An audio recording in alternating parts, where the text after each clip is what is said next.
नमस्कार, मी सचिन गावाने आपलं स्वागत करतो न्यूज टॉप 9 या बुलेटिनमध्ये। बुलेटिनची सुरुवात करूया दिवसभरातील मोठ्या टॉप 9 घडामोडी।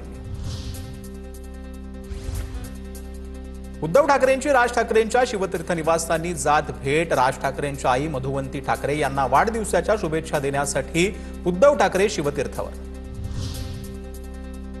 मुंबईत भाजपा शिवसेना आणि राष्ट्रवादी एकत्र लढणार। ठाण्यात महायुती म्हणून एकत्र लढण्याचा निर्णय शिंदे घेणार, तर पुणे पिंपरीत भाजपाकडून सोबळाचा नारा।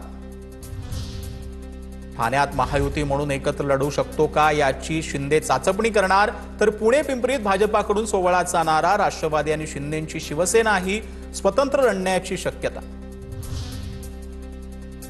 स्थानिक स्वराज्य संस्थेच्या निवडणुका स्वबळावर लढायला पाहिजे। चेनीतलांसमोर मी माझी भूमिका मांडली, पक्ष जो निर्णय घेईल तो मान्य करू, भाई जगतापांची प्रतिक्रिया। लोकशाहीत प्रत्येकाला अधिकार असतो। लोकसभा विधानसभा निवडणुका महायुतीने जिंकल्या, त्याप्रमाणे आगामी निवडणुकांमध्ये देखील महायुतीचाच भगवा ढोलानं फडकेल, एकनाथ शिंदेंकडून विश्वास व्यक्त।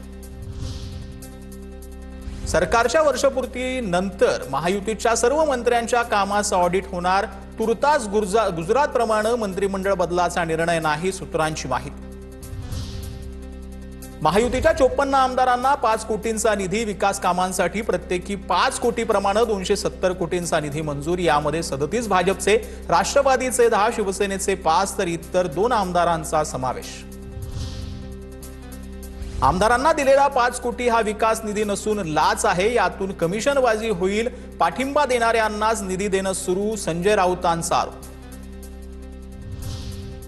उद्धव ठाकरे सीएम असताना भाजप आमदारांना दमडीचाही निधी नाही। निलंबन मानधन बंद करून लोकशाहीची हत्या करणाऱ्यांकडून नैतिकतेचा दाखला नको, नवनाथ बन यांचं राऊतांना प्रत्युत्तर। निधी दिला असेल तर कुणाच्या पोटात दुखतंय, पाठच्या दारानं आलेल्या या भोंग्याला काय माहिती आहे? राऊतांना बोलण्याचा अधिकार नाही, नरेश मस्केंची टीका। तर कोणताही दुजाभाव करणार नाही या शब्देला हरताळ फासला।